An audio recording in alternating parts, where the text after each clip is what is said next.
The Halos look like a completely different team in Game 2 of a 3-game set against the Kansas City Royals, and John and I will tell you why.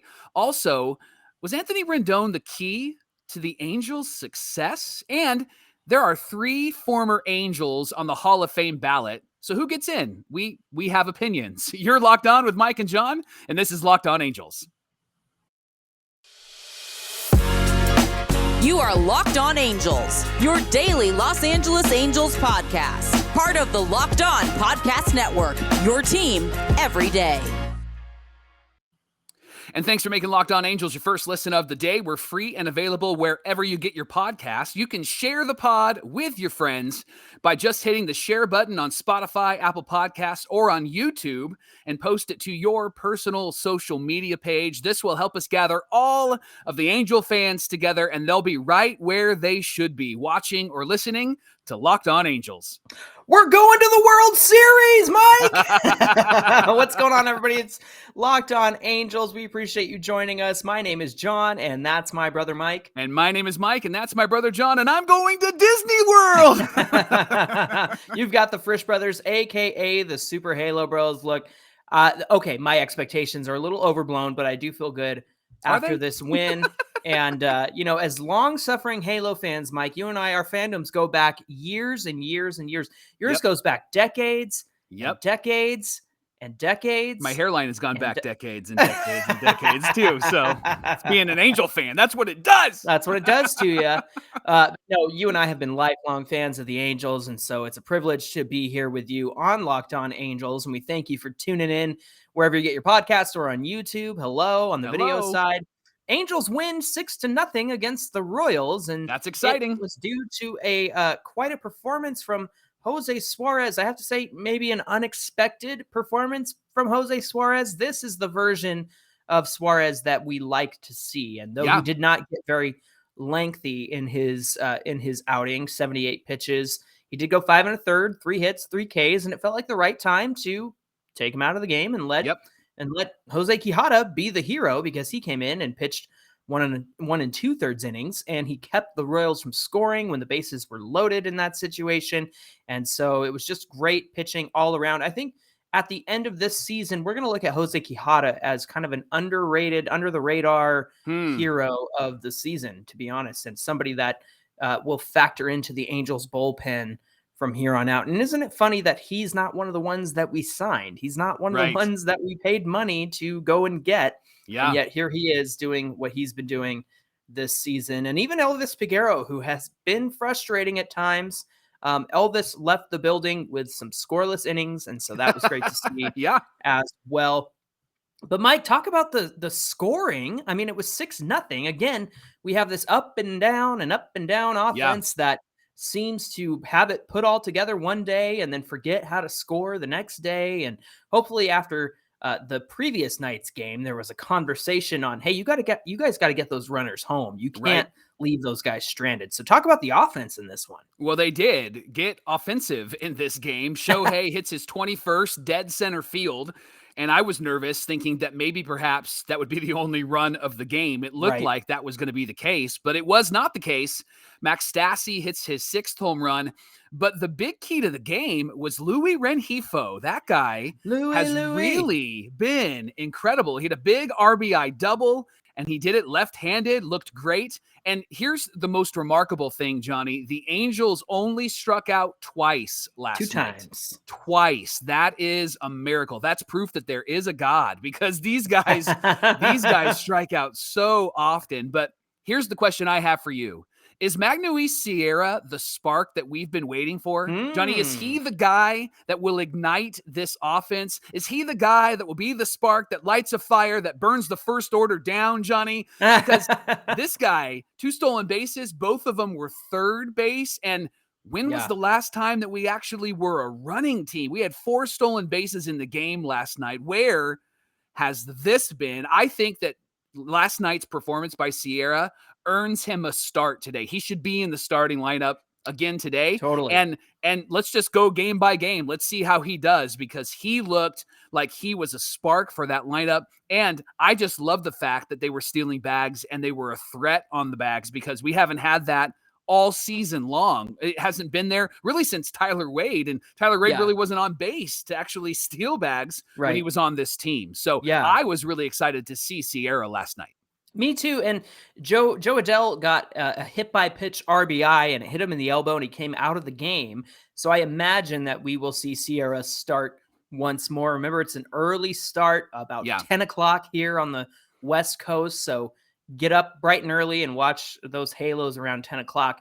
But to just see Sierra be a base stealing threat is a total game changer, because you and I have said, when you can distract the pitcher on the mound and you can get him to take his mind off of the hitter at the plate, and so his only job is not just trying to focus on the hitter, but now he's got to deal with this speedster on the base paths. And Sierra made them pay. He made those pitchers pay. And gosh, 4 total stolen bases in this game, Mike. That's something we have not seen in a long time. So number 1, 2 strikeouts the entire game. One of them shouldn't have really been a strikeout, because it was one of those bad umpire calls against Shohei Ohtani. Right. But Brandon Marsh did swing and miss for his strikeout. So those are the 2. But when it comes to stealing bags and just being speedsters, we got to get back to that. And I don't know how many times you and I can say that, because I feel like I've said it 100 times. We got to get back to this. We got to get back to that. Yeah. And the results speak for themselves. 6-0. And we have said all along that other than a few blowups, obviously we had one on Monday night and over the weekend against the Braves in terms of pitching, but overall the pitching has not been the problem this season, which has been the problem for the last 6, 7, 8 seasons. And now here we are struggling with scoring runs. And this is the way that you generate offense. This is the way that you create trouble on the base paths. And for these guys to get inside the head of the pitcher and make them think about something else other than the hitter at the plate, I think it's just a great direction for this team. Brett McGuire, Locked On Angels hero and Hall of Famer, he actually tweeted out yesterday that 4 of the Angels starters have ERAs under 3.8. Like, if you started this season and you saw that, you would go, man, the Angels are going to be in first place. They're going to be contending for a wild card spot. So it hasn't been pitching. And I was so impressed and proud of Jose Suarez last night, because he was efficient. We were eating dinner during the game, and I asked my daughter, who was closer to the TV screen, I'm squinting going, we're in the 4th inning. How many pitches does he have? And she's like, 37. And I was like, no way. It's 37, right? Because the first hour of the game was 5 innings. And then that's when things really started to slow down. But man, they were cruising through this game. Well, and he had 78 to finish the game, and usually has 78 by the 2nd or 3rd inning. So he was efficient. He was throwing strikes. And here's the thing that's going to be necessary for today's game. I want to see that team from last night show up today. So let's bunt. Like, congrats to Andrew Velasquez. You bunted and you looked fantastic, right? And that's what you just need to continue to do. Let's put pressure on this defense, because we don't have our heavy hitters. Trout is still out. Rendon is still out. And so we don't have those guys in there. So let's figure out how we can put some pressure on this defense and how we can put some pressure on that pitcher. And last night they did it. And so hopefully that doesn't fall out of their head and out of their brain today. Let's repeat. That's what it should say at the bottom of the lineup card, right? It should say rinse and repeat. That's what you did yesterday. Yes, because they look fantastic, and that's the team that we've been begging for, and Angel fans have been begging for all season long. And something about Rengifo that encourages me is apparently there's been something worthwhile in him since we have been starting him in the majors, and this year he's really found his stride. And I think it has to do with the fact that he's getting consistent playing time. He's not being sent up and down as needed. Like, he's got a full-time role, and he's really showing what he's capable of. So, and he's still young too, Mike. He's like 25 or so. I mean, right. The fact is these guys do take time to develop, and for him to come up and be as productive as he's been this season is very encouraging. I just have one thing left to say before we move on, Mike. Okay. And it has to do with the strikeouts. Okay. You ready? Okay. I'm ready. All I got to say is K-less, fam. Dear God, if you tune out, I'll understand. Coming up on Locked On Angels, was Anthony Rendon the key to this Angel team and the Angel success? John and I actually think so, and we'll tell you why. But first, Locked On Angels is brought to you by our good friends at BlueNile.com. You can celebrate all of life's special moments From creating the custom engagement ring of her dreams to gifting a classic and timeless jewelry piece, all at prices that you won't find at any traditional jewelers, Blue Nile has simple tools to help you, and they let you choose the diamond shape and size and clarity, as well as the setting. And then Blue Nile's bench jewelers will handcraft her perfect engagement ring, and each ring is one of a kind. And if you're having trouble, you're not sure how to pick out things, you're not sure what it is that you want, Blue Nile has jewelry experts on hand 24/7, available via phone or chat to help you find a memorable gift and to do it at your budget, which is great. So if it's not perfect, no problem. 100% satisfaction guarantee. And right now they have their anniversary sale. You can save up to 40% on classic fine jewelry pieces and 25% on engagement ring settings. Plus, every order is insured. It ships free, and it arrives in a package that won't give away the surprise that's on the inside. So shop stress-free and find your forever piece. Go to BlueNile.com today.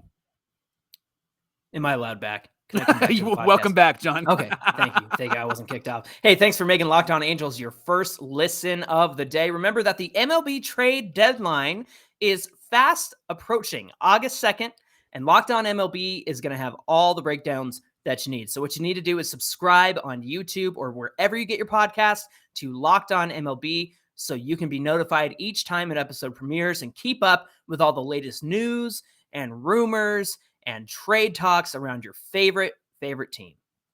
All right, the ballot for the Hall of Fame was announced this week, Johnny, for next year.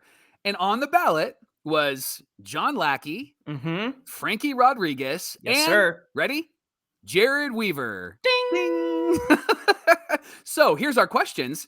Should K-Rod, Lackey, and Weave actually get into the Hall of Fame? What do you think, Johnny? You're going to ask me this question about Jered Weaver, Michael? You got to put your heart and your feelings or your Let emotions and your man crush. 100%. He's in. Put him in. Put him in.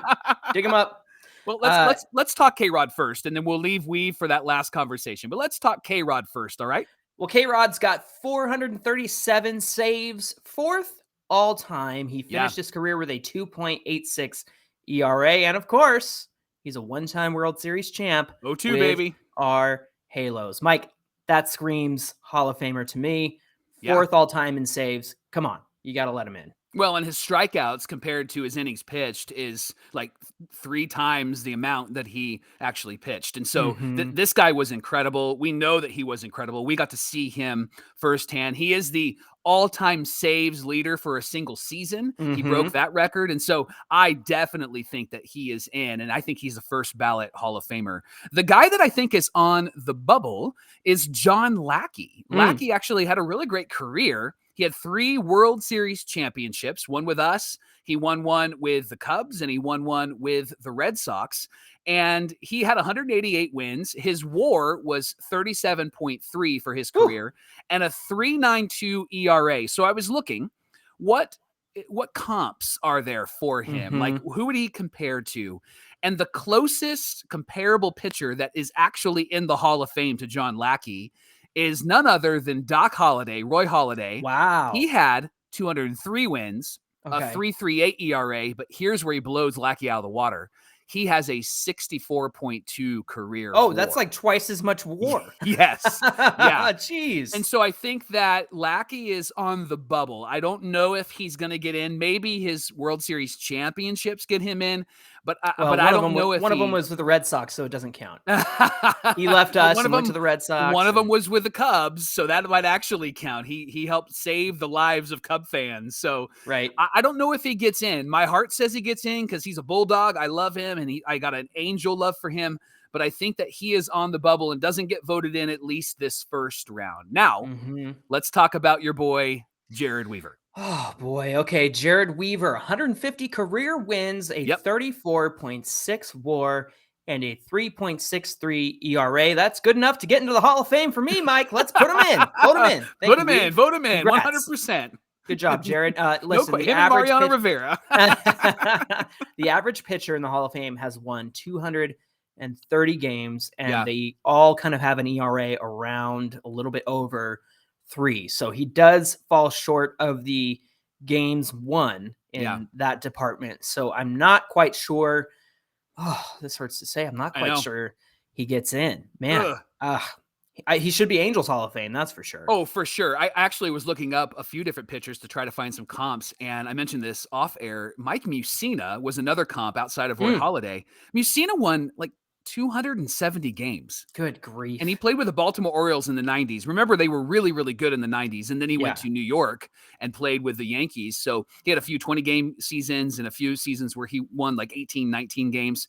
But I think it's really hard for pitchers to get into the Hall of Fame. And what will be interesting is for future pitchers getting into the Hall of Fame, because Gubazes even said it, and Langston said it on the radio side, that there probably aren't going to be too many pitchers that are going to get to 200 wins, let alone not anymore 300 wins, right? Right. And so we're going to have to look at different numbers. I think WAR is going to matter, and I think that some of those metrics that they're using now for pitchers outside of the normal metrics like wins and ERA and strikeouts, I think that those are going to matter as well. So it'll be interesting to see what happens with Lackey and with Weave, because they may not get in right away, but there may be, like, in the future, they might be one of those pitchers where they go, well, if they let this guy in, well, then how come Jered Weaver's not in? Or if they let that guy in, then how come John Lackey's not in? So they could be a part of the debate. I don't think that Lackey cares. He's got 3 rings, and he's really excited about that. We didn't get a ring, but I loved Jered Weaver, and I'm a fan of him, just like maybe not as much as you are. But no, you're not. I do think that all 3 of these guys, though, should be in the Angel Hall of Fame because they had a huge impact on the Halos. You know who else is up for the Hall of Fame ballot? 2 former Halos, Houston Street, and of course, Mike Napoli. Now, Street looks like he would go in as an A.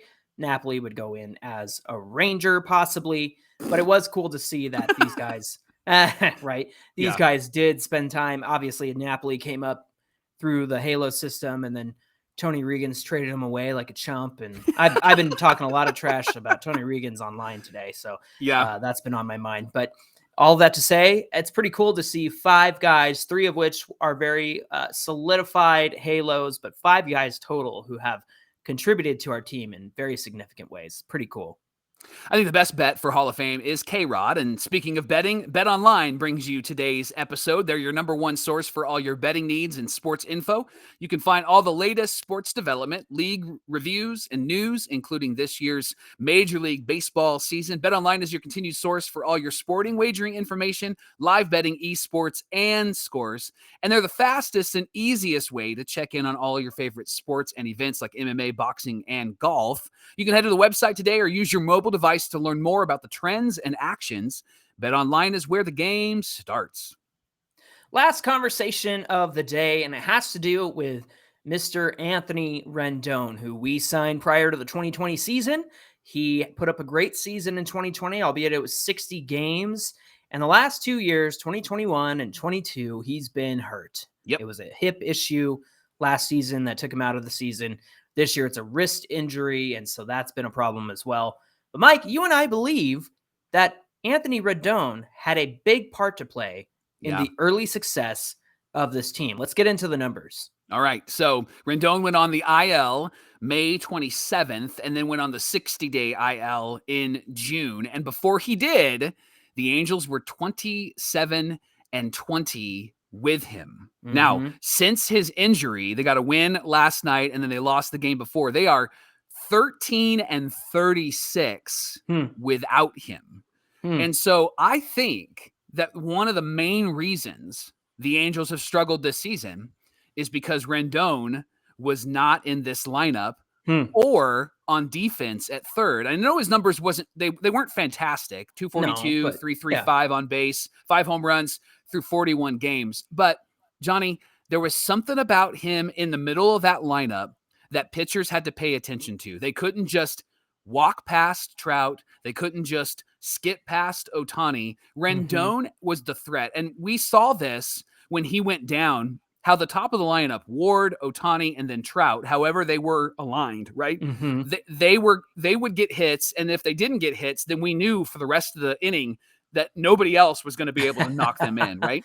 Rendon was just that threat. And I go back to the Nationals series when we played them at home and we were looking like we're going to lose the Sunday game. And Mother's Day. Yeah. And then Ohtani gets on, knocks in some runs, and then Rendon knocks in Ohtani for the game-winning run. That's what he brings. He may not be consistent in like the day-to-day, every at-bat sort of way for us so far, but he brings the threat to hit a home run, to knock in a run, to draw a walk. He is that guy. And on the defensive side, he is going to be so consistent at third base that we're not even worried about it, right? Because he has got a glove that is like glue over there, and he's got an arm that will throw people out. So I think that Anthony Rendon is the key to this team's success and is the reason why this team has really, really struggled in the last 2 months. Yeah, I mean, you and I are not going as far to say as, this would be a much different season if Rendon was still on the team, because obviously the struggles of this team are far, far and wide beyond just one missing player, right? Yeah. However, like you said, with him in the lineup, it's a much different situation. He's much more intimidating than a Matt Duffy or a Jonathan VR or whoever you have playing third base that day.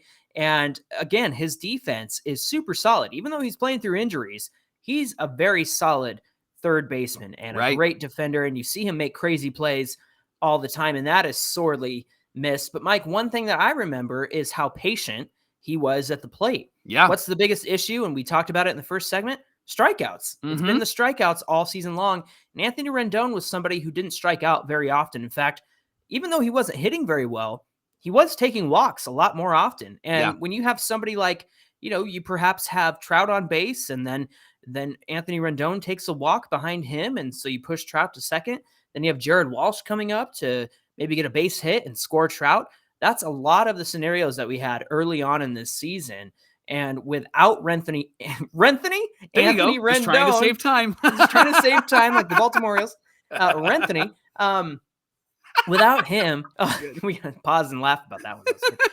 Without Anthony Rendon, it just changes. We've said this all the time. It changes the trajectory of the lineup, because you go from one intimidating person to the next, with Taylor Ward leading off, Shohei behind him, Trout behind him, Rendon, Walsh, all those guys from 6 on down. It changes the entire shape of the lineup, because now all your heavy hitters are toward the top. And like you said, you can't just walk past Ohtani and walk past Trout, because then Rendon is going to get a little base hit and score whoever's on second. Right. And that's the key. I think that there is that element is missing. Again, we know that he's had his struggles. We know that he's been hurt the last 2 years, but a lot of the early success, you can kind of point to Anthony Rendon as being a big part of that. And again, I go back to the walks. I go back to the patient approaches at the plate. I go back to 10 pitch at bats, where you're getting the starting pitcher out early because you're working counts and fouling off pitches and making these guys work. I remember a game between, I think, Ohtani, Trout, and Rendon at the top of the lineup. This is an early game. Man, the pitcher had to get through like 20 pitches just to deal with all three of those guys in one single inning. Wish I could remember which game I'm thinking of, but I just remember watching very early on and going, oh, dang, these guys are making this guy work. And it wasn't a matter of, the pitcher struggling. It was just these guys were putting him to work and fouling things off. And I think Rendon was a big part of that at the end of the day. All right, tell me if I'm being reasonable or if I'm being an Angel fan here, but I'm going to go as far as to say that the Angels don't lose 14 in a row if Anthony Rendon is in this lineup. Is that reasonable, or am I being just a ridiculous Angel fan? Oh, that's Anthony Rendiculous. No, I'm just kidding. I think that actually is a valid point, because he missed most, if not all, of that losing streak. He only was in a part of the team when they lost the first 3, and then he went down. Yeah. So, and at that point, nobody knew that we were going to tank 14 games in a row like that. So, well, I mean, think about it. Like, David McKinnon is not at bat with those key moments of trying to get runs in. And no disrespect to David, I like him. I think he's a lot of fun. But he is not at bat. He's not playing third base. He's not trying to figure it out over there, right? Rendon is in there, and they're having to figure out some other pieces. And so I think that that's huge if he's in this lineup. I think that maybe we still are struggling a bit, because we did struggle offensively, but I don't think that we win, or I don't think that we lose 14 in a row. I think maybe we pick up a couple of wins during that losing streak that actually keep us from actually falling under. And man, let's take it even further. Joe Madden doesn't get fired if Anthony Rendon doesn't get hurt, right? Yeah, I guess so. Anthony Rendon's not going to stop you from making bad bullpen decisions, but yeah, that's true. Maybe they don't lose 14 in a row. Maybe that sends saves Joe Madden's job. I've said it multiple times that 4-10, you don't get fired, but 0-14 will get you fired. And that's exactly what happened. Yep. Well, listen, thanks for making Locked On Angels your first listen of the day. Now make your second listen, the Locked On MLB podcast. MLB expert Paul Francis Sullivan brings humor, passion, and a unique perspective on every team and some of the biggest stories from around the league. He's actually going to really cover the trade deadline. It'll be chaotic, and Sully's very chaotic, so you're going to love that. Follow the #1 daily league-wide podcast, the Locked On MLB podcast, on the Odyssey app, YouTube, or wherever you get your podcasts.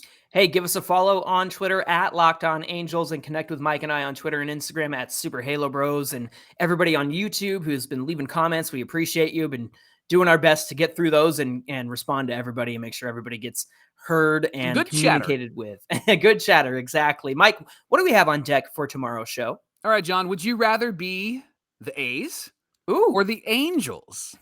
Okay. We'll explain why we're asking that question, and then we'll let you decide tomorrow on Locked On Angels. All right, how about that? Well, until then, my name is John, and that's my brother Mike. And my name is Mike, and that's my brother John. And we'll see you right back here tomorrow for more Locked On Angels, and thank you once again for joining us.